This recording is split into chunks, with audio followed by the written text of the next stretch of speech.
Assalamualaikum warahmatullahi wabarakatuh. Selamat siang. Kita lanjutkan materi minggu kedua, yaitu tentang stoikiometri dan reaksi tidak sempurna. Kita lanjutkan dengan contoh soal. Dari minggu lalu kita belajar tentang contoh soal mengenai stoikiometri. Nah, ini lanjutannya, yaitu tentang pembakaran heptan. Di sini kita gunakan, dalam contoh soal ini kita menggunakan basis kilogram 10 kg heptan dengan komponennya yaitu C7H16 dibakar dengan O2 menghasilkan CO2 dan H2O, dan nilai ini adalah nilai berat molekulnya. Reaksinya yang terjadi dalam soal ini yaitu C7H16 plus O2 dia dibakar menghasilkan CO2 dan H2O. Dan di sini kita bisa lihat perbandingan stoikiometri, yaitu untuk 1 kg mol heptan dia akan menghasilkan 7 kg mol CO2. Dari sini dari koefisien yang dihasilkan. Nah, karena basisnya adalah dalam bentuk kilogram, kita harus mengkonversi basis ini ke dalam bentuk mol, yaitu harus dibagi dengan berat molekul heptan. 10 kg C7H16 dibagi dengan 100,1 kg C716 per kilogram mol akan menghasilkan 0,1 kg mol C7H16. Nah, dari sini kita bisa tahu mol mula dari C7H16 akan menghasilkan jumlah CO2 sebesar 0,7 kg mol. Karena perbandingan koefisiennya yaitu 1:7. Dari sini kita juga akan mengkonversi jumlah mol ini menjadi jumlah kilogram CO2 dengan mengalikannya dengan berat molekul CO2 sebesar 44. Jadi 0,7 dikali 44 kg per kilogram mol CO2 akan menghasilkan 30,8 kg CO2. Jadi dari soal ini, dengan basis 10 kg C7H16 akan menghasilkan nilai 30,8 kg CO2 dari perbandingan stoikiometri dalam persamaan reaksinya. Untuk contoh soal selanjutnya, yaitu di sini sama untuk reaksi pembakaran heptan. Di sini CO2 dihasilkan dengan mengasumsi dihasilkan 500 kg dry ice per jam. Nah, dari sini ada juga nilai konversi sebesar 50%. 50% CO2 dapat dikonversi menjadi dry ice. Jadi hanya 50%-nya.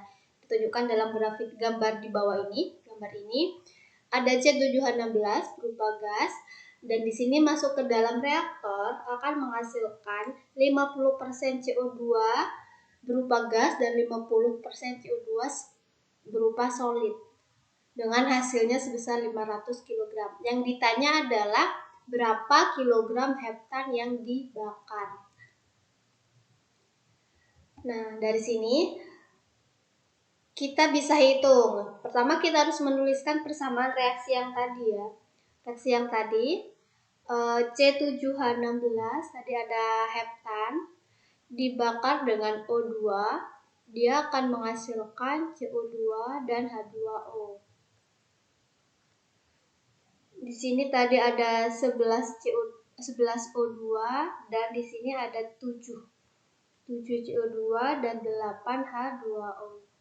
Ini adalah persamaan reaksi yang sudah setara antara ruas kiri dan ruas kanan.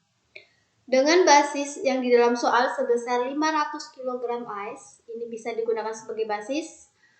Kita harus menghitung dari sini berapa jumlah C7H16 yang dibakar. Yang di sini ya, dibakar dalam reaksi ini berapa yang di sini? Berapa masanya? Dengan hasil sebesar 50 kg dry ice. Ini adalah hasil. Ini adalah hasil, ini adalah yang ditanyakan. Jadi kita mulai dari hasilnya. Hasilnya 500 kg dry ice ini kita bagi dengan konversinya. Dan di sini kita tahu konversi sebesar 50%. 50% CO2 akan dikonversi menjadi dry ice. Di dalam soal seperti itu. Nah, makanya di sini muncul 0,5 kg dry ice dalam pembakaran dalam hasil 1 kilogram CO2 dalam jumlah massa 1 kilogram CO2 dia akan menghasilkan 0,5, separuhnya 50%-nya akan menjadi dry ice. Makanya di sini muncul 0,5. Kemudian di sini karena ini jumlah massa harus dibagi dengan BM-nya, berat molekulnya sebesar 44. Dikalikan dengan 1/44. Kemudian dari sini kan kita bisa menghilangkan satuan ya, ini tinggal dicoret aja yang kilogram dry ice. Kemudian dan kilogram CO2 juga kita coret. Nah, ini. Nah, dari sini kita harus menemukan nilai kilogram C7H16-nya. Kita harus mengkonversi dulu dari kilogram mol ke kilogram mol CO2 menjadi kilogram mol C7H16. Dari reaksi ada perbandingan 1:7. 1 kg mol C7H16 akan menghasilkan 7 kg mol CO2. Ini adalah dari reaksi. Dari sini kita bisa menghilangkan satuan lagi. Ini bisa dihilangkan. Nah, tinggallah kilogram mol C7H16. Dari sini sudah ada hasil 500 dikalikan dibagi 0,5 dibagi 44 dikalikan 1 dibagi 7 akan menghasilkan kilogram mol C7H16. Namun yang diinginkan adalah kilogram, sehingga di sini dikalikan dengan berat molekulnya heptan sebesar 100. Sehingga dia akan menghasilkan nilai N-heptan yang dibakar sebesar 325 kg C7H16. Ini adalah jumlah yang dibakar. Kemudian kita lanjutkan contoh soal selanjutnya. Di sini ada juga soal dalam korosi pipa di boiler dengan menggunakan oksigen. Dia terjadi reaksi seperti ini. Ada sodium sulfat plus O2 menjadi 2Na2SO4. Nah, berapa jumlah pon dari sodium sulfit yang dihasilkan secara teoritis untuk reaksi sempurna untuk menghilangkan O2 dari 8.330.000 pon air sama seperti 10⁻6 galon yang mengandung 10 ppm dissolved oksigen, dan di sini juga terdapat ekses sebesar 35% sodium sulfit. Ini adalah gambar yang dihasilkan dari soal. Nah, di sini awalnya dia mengandung O2, kemudian dia tidak mengandung O2. Yang ditanya adalah jumlah pon sodium sulfitnya berapa. Di sini kita mulai dengan menggunakan 8.330.000 pon air. Nah, kita mulai menggunakan ini perhitungannya. Dari sini kita mulai perhitungannya. Ini hanya masalah konversi saja. Kita harus mengkonversi ini menjadi natrium sulfit yang dihasilkan berapa. Nah, dari sini kita bisa lihat di sini ada berat molekul Na2SO3 sebesar 126. Reaksi kimianya adalah ini. Kita lihat, ini adalah reaksi kimianya. Basisnya adalah 8.330.000 pon H2O dengan 10 ppm O2 atau setara dengan 83,3 pon O2. Nah, dari sini kita bisa menghitung 8.330.000 pon H2O kita kalikan dengan 10 pon O2. Nah, ini sebenarnya 1 juta dikurangi 10.000 O2 pon H2O ini hampir sama nilainya dengan 1 juta. Jadi hasilnya akan menghasilkan 83,3 pon O2. Nah, dari sini juga kita bisa masukkan di sini karena nilai yang ini hampir sama dengan 1 juta, bisa kita ganti nilai ini menggunakan ini 10 pangkat 6 pon H2O. Langsung aja kita ganti di sini. Nah, kemudian dari sini kan satuan pon H2O-nya bisa hilang, tinggal pon O2. Pon O2O ini kita bisa kalikan dengan satuan berat molekul. Dari sini kita bagi pon O2 ini kan dibagi dengan berat molekul. Berat molekulnya O2 sebesar 32, sehingga ini bisa hilang. Pon O2-nya bisa hilang. Nah, dari sini juga kita bisa tahu. Ini juga perbandingan koefisien antara Na2SO3 dan O2 di dalam reaksi sebesar 1:2. Ini juga bisa hilang satuannya. Tinggal mol Na2SO3. Nah, dari mol Na2SO3 kita harus mengalikannya dengan berat molekul. Berat molekulnya Na2SO3 sebesar 126. Sehingga ini bisa kita coret. Pon molnya akan menghasilkan 886 pon Na2SO3. Oh iya, ini ada 1,35 karena di dalam soal terdapat excess itu artinya berlebih sebesar 35%. Kenapa yang 13,5? 13,5 itu adalah 100 ditambah 35%. Untuk excess ini bisa kita pelajari di chapter selanjutnya tentang reaksi sempurna dalam reaksi sempurna dan tidak sempurna dalam neraca masak. Dan ini adalah hasil akhirnya sebesar 886 pon Na2SO3. Nah, contoh soal selanjutnya tentang stoikiometri. Nah, di sini ada soal batu kapur mengandung beberapa komponen, yaitu CaCO3, MgCO3, dan CO2. Nah, di sini yang pertama diminta menghitung berapa jumlah ton kalsium oxide atau CaO yang dihasilkan dapat dibuat dari 5 ton limestone ini. Kemudian yang kedua, berapa jumlah pon CO2 yang dapat dihasilkan per ton batu kapur. Yang ketiga, berapa jumlah ton batu kapur yang dibutuhkan untuk membuat 1 ton CaO. Ini ada 3 soal dengan jumlah persentasenya seperti ini. Dari jumlah persentase yang diketahui di soal, kita bisa menggunakan basis jumlah massa di sini.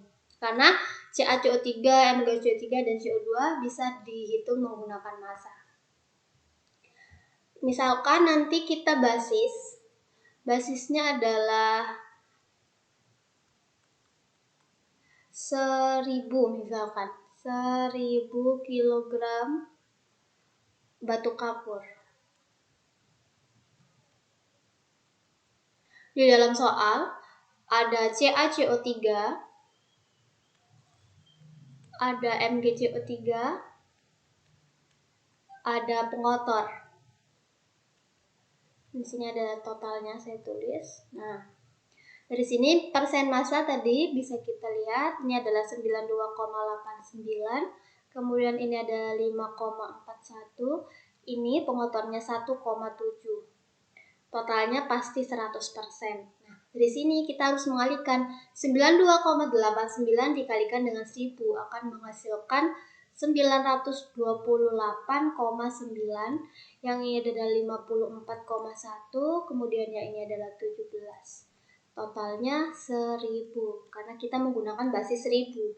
BM-nya, BM CaCO3 itu 100, kemudian yang ini BM-nya 84,32. Dari sini kita bisa menghitung jumlah molnya. Jumlah mol yaitu massa per BM. Gram per mol, gram per gram mol. Akan menghasilkan gram per gram mol atau kilogram per kilogram mol nantinya. Ini untuk satuannya, maksud satuan BM-nya. Untuk satuan molnya sebesar kilogram mol. Ini nanti 98,9 dibagi 100 akan menghasilkan 9,289. Otomatis dia ngikut 54,1 dibagi 84,32 sebesar 0,642. Nah, dari sini pasti ada reaksi kimia yang terjadi. Bagaimana reaksinya? Reaksi yang pertama yaitu antara antara CaCO3 dan MgCO2. MgCO3 yang bereaksi. Nah, ini reaksinya sendiri-sendiri. Reaksi penguraian yang pertama yaitu CaO menjadi CO2. CaO di sini berupa padatan, CO2-nya berupa gas. Untuk yang reaksi kedua yaitu MgCO3 menghasilkan reaksi adalah MgO, ini juga padatan, plus CO2, jumlahnya gas. Nah, ada dua reaksi ini yang terjadi. Yang ditanya yang pertama yaitu tentang berapa jumlah ton CaO yang dapat dibuat. CaO yang dapat dibuat dari reaksi ini. Nah, dari persamaan reaksi yang terjadi tadi, kita bisa lihat dari persamaan reaksi 1 ya. Reaksi 1 itu tadi kita tulis lagi CaCO3 menjadi CaO plus CO2. Nah, dari sini kita bisa lihat untuk 1 kg mol CaCO3, 1 kg mol CaCO3 dia akan setara dengan 1 kg mol CaO. Ini kan koefisiennya sama antara CaCO3 dan CaO. Nah, apabila dalam soal jumlah CaCO3-nya sebesar 9,289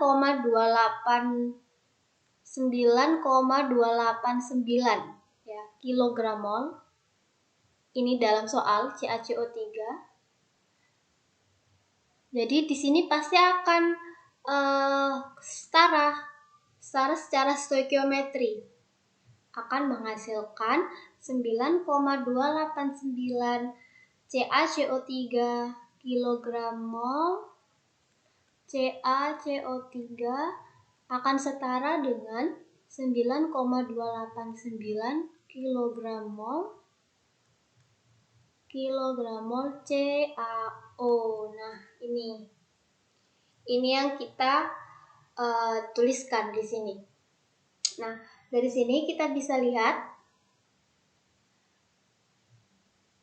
hasilnya sebesar ini ya, kita ingat-ingat. Nah, untuk yang pertama, untuk setiap 1000 kg batu kapur akan menghasilkan 9,289 kg mol CaO untuk 1000 kg batu kapur.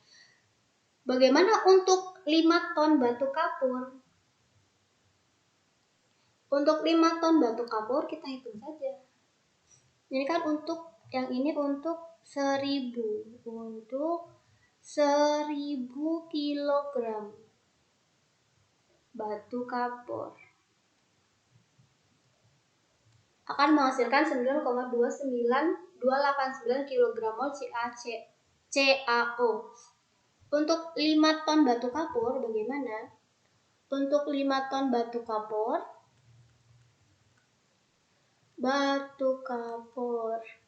yang dihasilkan berapa CaO-nya? Jadi kita hitung saja 5 ton. Nah, 5 ton batu kapur, saya singkat saja BK batu kapur. Ini kita konversi dulu dari ton ini menjadi kilogram. 1 ton itu adalah 1000 kilogram. Nah, dari sini untuk 1000 kilogram batu kapur,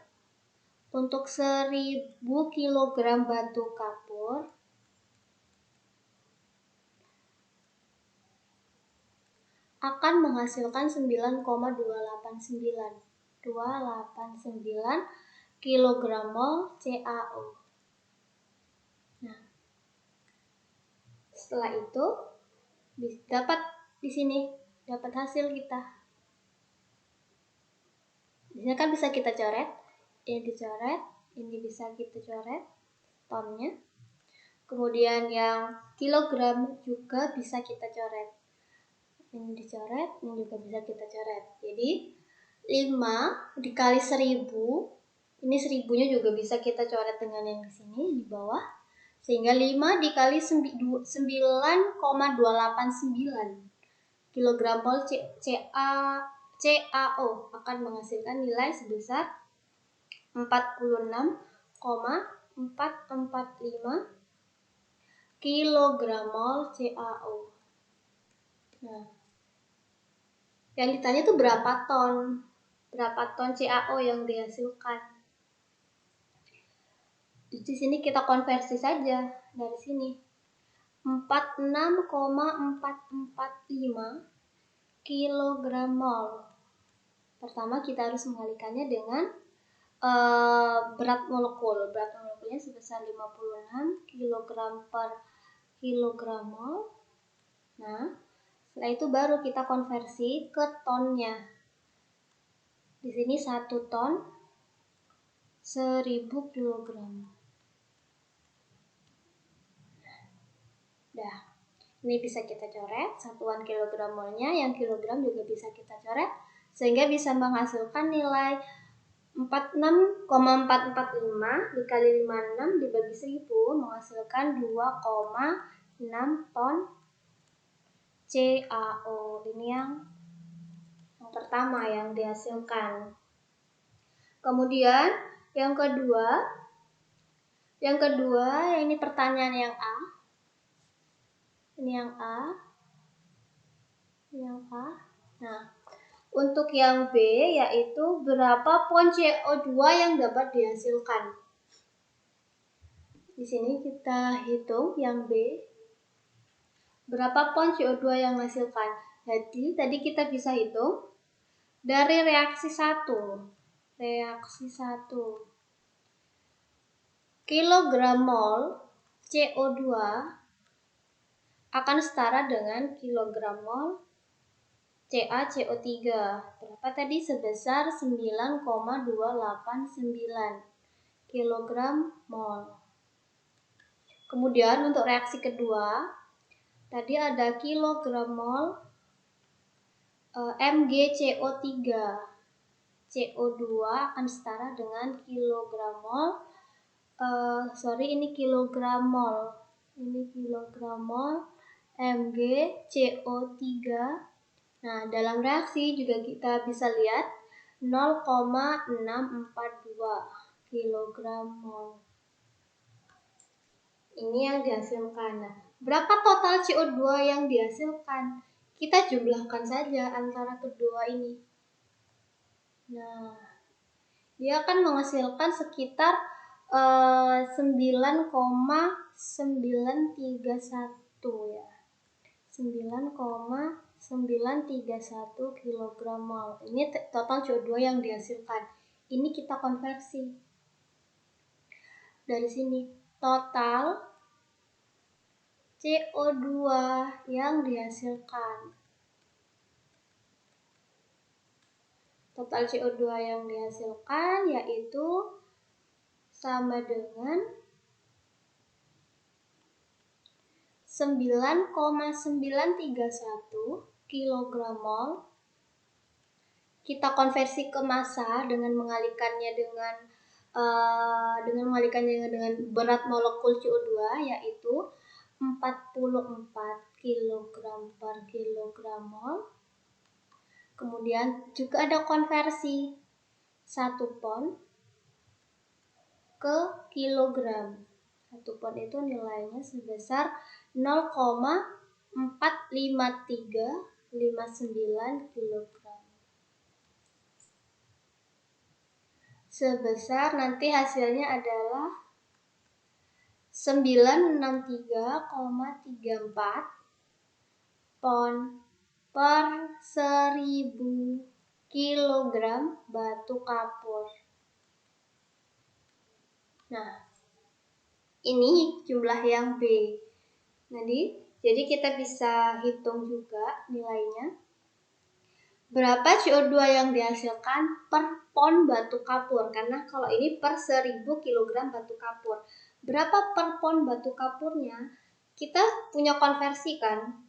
1 pon sama dengan 0,45359 kg.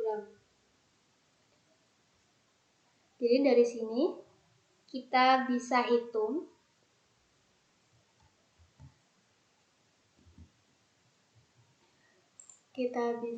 di sini. Tadi sudah punya angka 0, ini konversinya 0,45359 kg, itu nilainya sama dengan 1 pon. Nah, dia nilainya berapa? 0,54359 kg batu kapur. Nah, jadi CO2 yang dihasilkan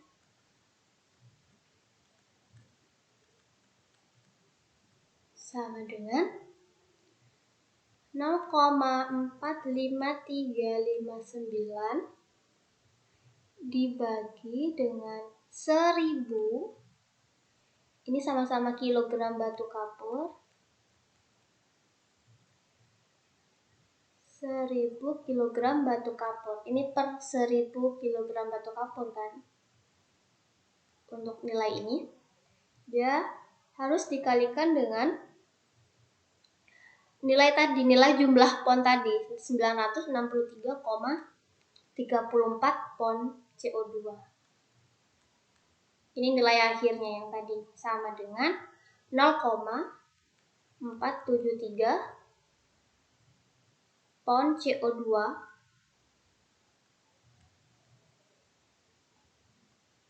batu kapur.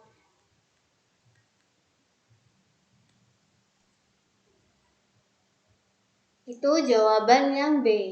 Untuk jawaban yang C, CO2 yang dihasilkan, pertanyaannya sama. Untuk yang hampir sama pertanyaannya, untuk yang C, berapa ton batu kapur yang dibutuhkan untuk membuat 1 ton CaO? Jadi batu kapurnya sekarang yang ditanya. Yaitu di sini tadi CO2 yang dihasilkan sebesar 9,289 kg mol kan. Kita udah punya itu, 9,289 kg mol.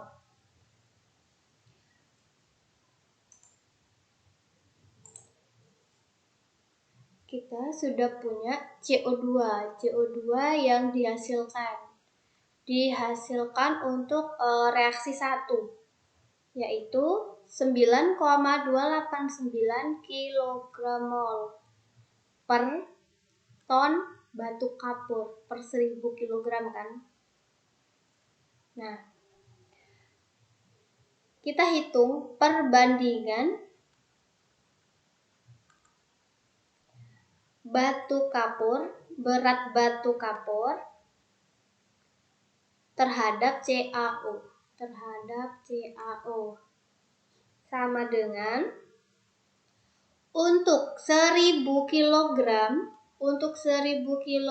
batu kapur, dia akan menghasilkan 9,289 kg mol CaO. Nah, ini kita kalikan dengan berat molekulnya, yaitu 56 kg per kilomol.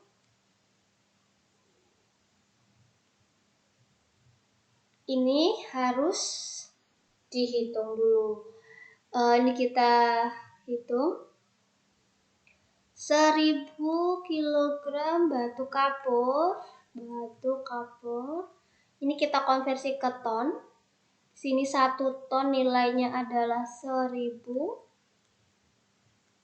Nah, ini dibagi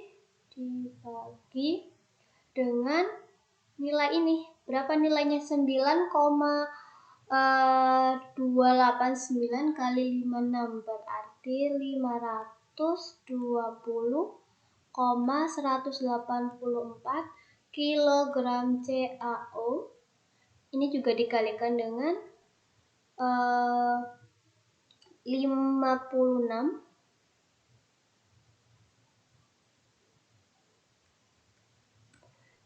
Ini juga 1 ton per 1000 kilogram.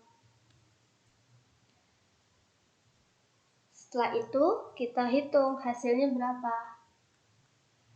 1 ton batu kapur ini nanti dibagi dengan 0,52 ton CaO yang tadi dihasilkan dari konversi, menghasilkan 1,92 ton batu kapur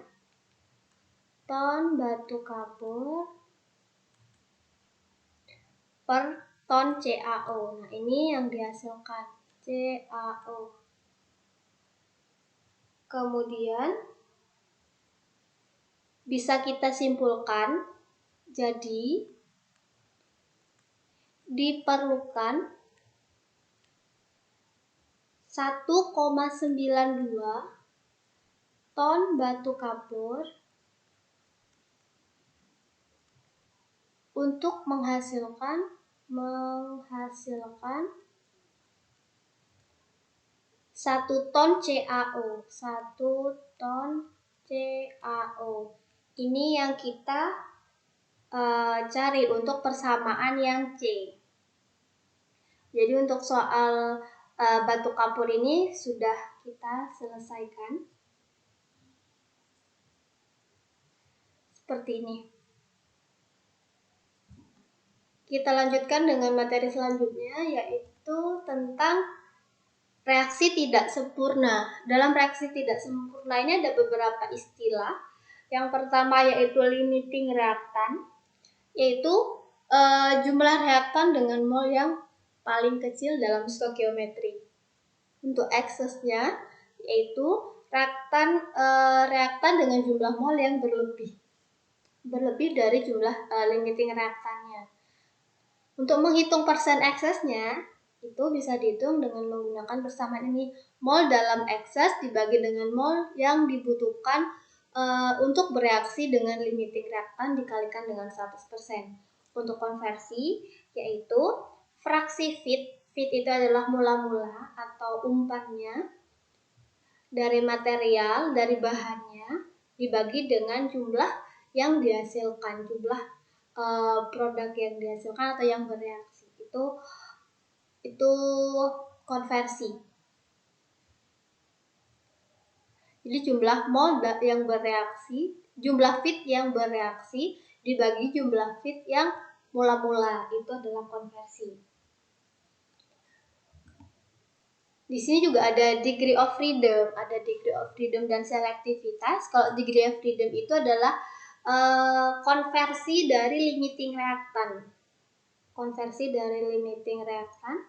Kalau selektivitas yaitu rasio dari mol komponen yang diinginkan dibagi dengan mol komponen yang tidak diinginkan dalam reaksi. Contoh dalam reaksi ini, di sini ada 2 reaksi. A plus 2B menjadi AB2, A plus B sama dengan AB. Tapi reaksi ini salah satunya tidak diinginkan produknya, yaitu AB yang tidak diinginkan. Sehingga dia selektivitas. Selektivitasnya sebesar berapa? Jumlah mol AB2 dibagi dengan jumlah mol AB. Mol AB2 yang diinginkan, mol AB yang tidak diinginkan. Untuk yield itu adalah jumlah mol atau massa produk yang terbentuk dibagi dengan mol atau massa reaktan mula-mula. Itu kalau yield. Contohnya seperti apa dalam reaksi ini? Dalam beberapa istilah ini, yaitu dalam contoh ini. Di sini ada contoh, ada antimoni didapat dengan jalan memanaskan antimonit Sb2S3 dengan persamaan reaksi ini. Nah, Sb2S3 plus 3Fe menjadi 2Sb plus 3FeS. Jika 0, kg stibnit atau antimonit dan 0,25 kg dipanaskan bersama-sama, akan menghasilkan 0,2 kg Sb. Kemudian hitunglah yang pertama limiting reaktannya, yang kedua adalah excess reaktannya, persen excess reaktan, yang ketiga adalah derajat kebebasannya, yang keempat adalah persen konversinya, yang kelima adalah yieldnya. Kemudian kita hitung yang pertama. Ini kita masukkan dulu data-data yang diketahui ke dalam tabel. Ada beberapa senyawa di dalam soal, yaitu Sb2S3, kemudian ada Fe, kemudian ada Sb. Nah, dengan masanya tadi ada 0, kg Sb2S3 berarti 600 gram. Ya, ini Fe-nya yaitu 250. Tadi kan diketahui 0,25 kg, kemudian Sb-nya sebesar 200. Berat molekulnya yaitu 339,7, yang ini adalah 55,8, kemudian yang ini 121,8. Nah, jumlah mol itu gram per ml atau jumlah massa per jumlah dibagi jumlah berat molekulnya, yaitu 1,77, kemudian yang ini 4,48, kemudian yang ini 1,64. Nah, dari sini kita bisa lihat reaksi yang terjadi dulu. Reaksi kita tuliskan di sini ya. Sb2S3 ditambahkan dengan 3Fe. Tadi ada 3Fe menjadi 2Sb plus 2Sb plus berarti FeS, tinggal FeS-nya. FeS-nya sebesar 3 ya. 3. Nah, dari sini kita bisa lihat ya, ada ini reaktan mula-mula. Ini kita bisa dari reaksi ini pasti sebagai reaktan mula-mula. Kemudian yang ini adalah produk setelah reaksi. Nah, ini ada 2 komponen ini. Ada 3 komponen maksud saya. Kemudian yang pertama diminta menghitung limiting reaktan dan excess reaktan. Untuk limiting reaktannya, kita tulis dulu reaksinya. Sb2S3 ditambahkan dengan 3Fe menjadi 2Sb plus 3FeS. Nah, untuk mencari limiting reaktan, teman-teman bisa menggunakan permisalan. Kalau misalkan kita misalkan saja, misal awalnya. Permisal ini bisa salah, bisa benar. Permisalan ini langkah pertama, ini cara pertama, memisalkan SbS3 sebagai limiting reaktannya, ya. Kan dari sini kita bisa menghitung gram molnya berapa. Nah, dari soal yang diketahui, SbS3 itu kan sebesar 1,77 ya. Dia akan menghasilkan berapa Fe. Nah, di sini dia akan menghasilkan kalikan 3 karena koefisiennya 3 kan. 1,77 kali 3 sebesar 5,31. Nah, kita lihat apakah 5,31 ini sama dengan yang diketahui di dalam soal. Di sini, untuk kebutuhan teoritis Fe itu sebesar 5,31. Sedangkan di dalam soal hanya tersedia 4,48 gram mol. Berarti tidak pas antara permisalan dan yang diketahui di dalam soal. Yang diketahui di dalam soal nggak pas, sehingga ini permisalan salah. Ini kan pertama misalkan saya tuliskan di sini ya. Misalkan SB2S3 itu adalah limiting reaktan. Saya tuliskan LR. Jadi mula-mulanya kita hitung dengan menggunakan 1,77 milik dari SB2S3 yang ini. Ternyata yang dihasilkan Fe2 teoritisnya 5,31. Tidak sama dengan yang disediakan di dalam soal 4,48. Sehingga permisalan salah dan menghasilkan limiting reaktannya yaitu Fe. Karena permisalannya sudah salah. Kemudian ekses reaktannya SB2S3. SB2S3 nih, karena permisalannya salah. Atau teman-teman menggunakan cara yang kedua. Cara kedua itu sama seperti cara waktu sebelumnya ya, yang mungkin pernah dipelajari sebelumnya. Ini ada reaksi plus 3Fe menjadi 2Sb plus 3FeS. Nah, di dalam soal kita punya mula-mula reaksi mol mula-mula, kemudian dalam reaksi berapa, terus nanti punya sisa berapa gitu kan, atau akhir lah, nilai bukan akhir, bukan sisa tapi nilai akhirnya, mol akhir.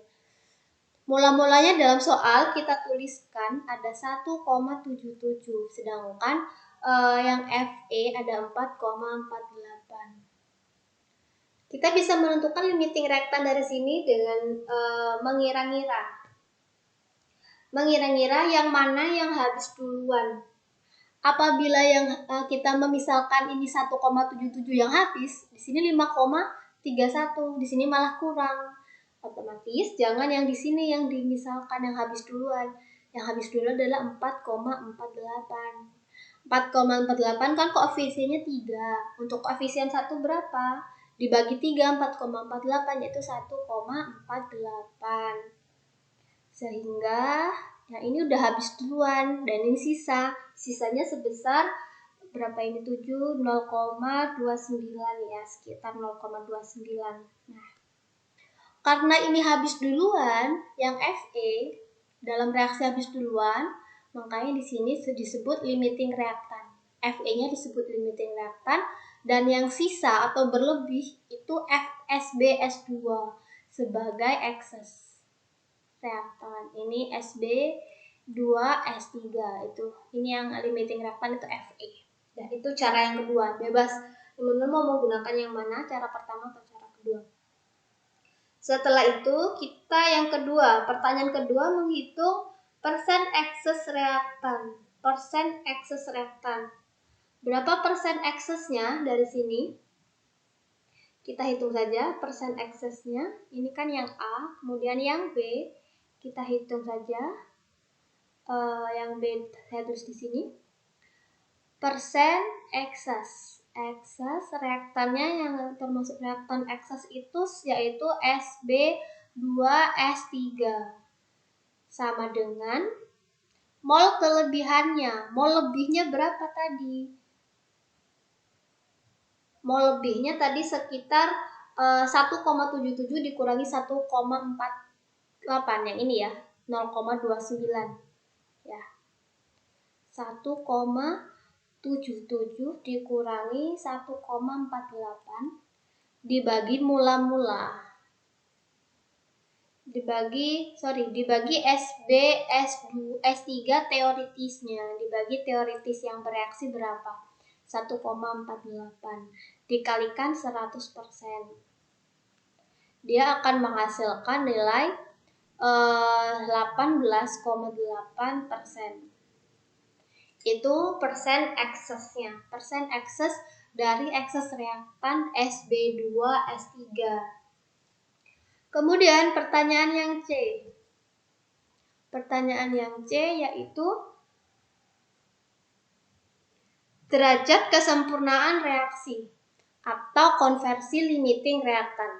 Derajat kesempurnaan reaksi.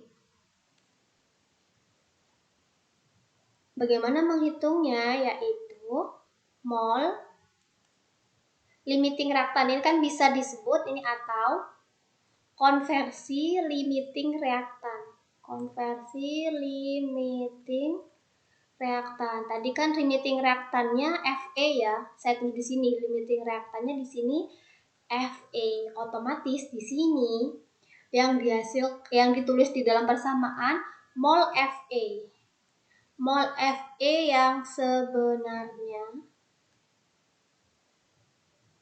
dibagi dengan mol Fe yang tersedia mula-mula.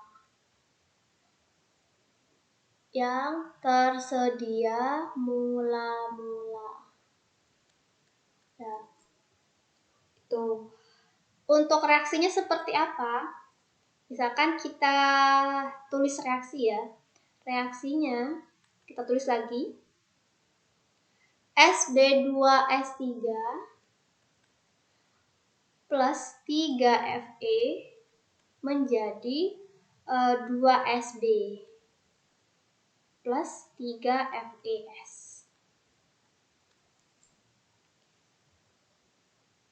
Kalau di sini kita harus menghitung dengan menuliskan mol produk yang dihasilkan. Mol produk yang dihasilkan yang tersedia di dalam soal adalah kita memulai perhitungannya dengan mol produk yang dihasilkan. Kita mulai dengan Sb. Mol Sb yang dihasilkan berapa? Sebesar 1,64. Ini saya beri kotak karena ini kita awal perhitungannya dari sini 1,64 mol. 1,64 mol.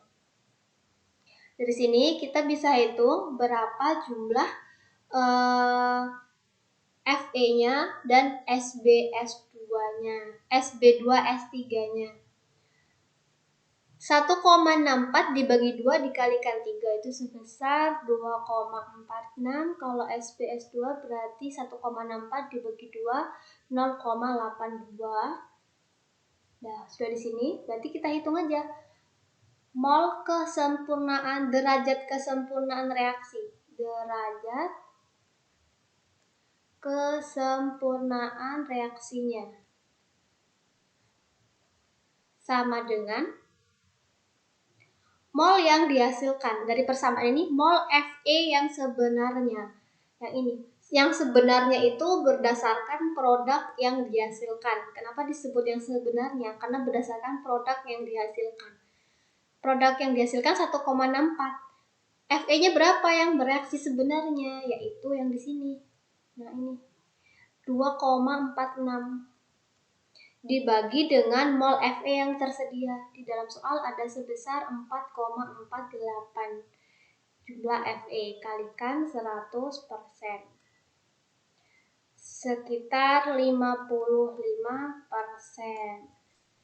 Gitu, ini adalah derajat kesempurnaan reaksi yang dihasilkan. Itu pertanyaan yang C. Kemudian kita lanjutkan untuk pertanyaan yang D, yaitu yield. Yang D itu yield ya. Kalau nggak salah yield soalnya. Nah, yield itu adalah jumlah produk yang dihasilkan dibagi dengan jumlah Fe, jumlah reaktan yang tersedia mula-mula. Di sini kita punya kilogram Fe per kilogram Sb per kilogram Fe. bisa kita gunakan kilogram SB per kilogram FE.